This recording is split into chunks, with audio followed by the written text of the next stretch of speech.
All right, so what's the difference between mint and peppermint and spearmint? And can traditional Chinese medicine tell us anything about it? And yes, of course it can. And let's clarify this because this sits out there in the ethers and people mosh these words together. And it's important to know nuances because they can make a difference with your cooking and with your healing. So, mint, mentha, this is the genus for all these plants. They're all mint family plants. Fantastic. Mentha. Mint is generally Mentha hapalyx calyx, or it's Mentha arvenis, right? That's a mint plant. In traditional Chinese medicine, it's known as bo he. That pinyin, bo he, is often just applied to peppermint. Different plant, but it'll get applied because this is what happens. Mint in the West sometimes gets used to imply a variety of mint plants put together in a product. So that's where your mind's getting a little messed up. So there really is a pure mint plant, Mentha arvenis, Mentha hapalycalyx, pure mint plants. Bohe, mint, but that term sometimes gets applied to peppermint. Peppermint is actually peppermint. Do all these plants have similar properties? Yes, and differences. Peppermint is mentha slash piperita, right? Peppery, that's what that means, peppery. It's also sometimes known as mentha balsamea wild. Don't see it as often, but it is out there, so don't let that mess with you.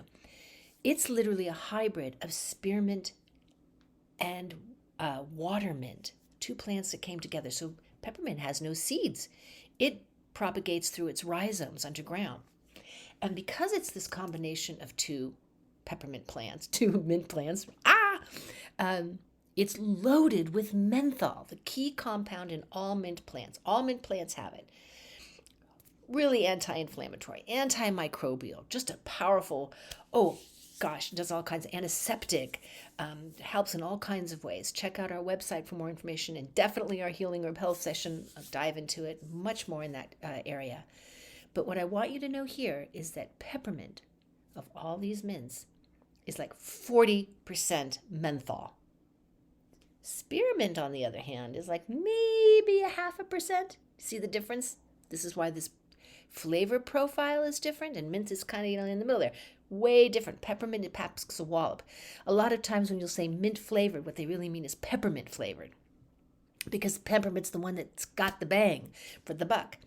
And because of this added amount of menthol, it means that it will also be more powerful for treating digestive disorders, in particular IBS. It is the go-to, even in the Western world, right? Hospitals, get your peppermint oil because it's considered better than a lot of medications.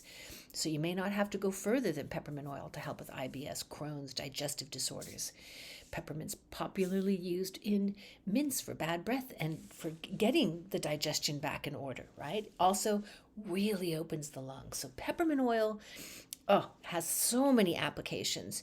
And this added menthol is part of the gift that peppermint brings and part of what differentiates it from the other mints.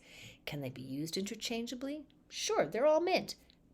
But if you're really dealing with digestive issues, mint itself may not be enough.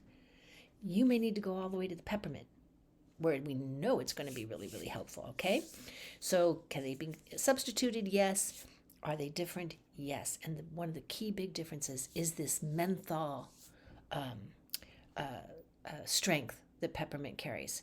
Oh, and by the way, wintergreen, often thought to be a mint, it's not. It's in a totally different genus. It's in the genus Gaultheria, different plant, but it's got that minty quality. There you go. Mint, peppermint, spearmint. Same mint, different qualities, different capabilities, therefore.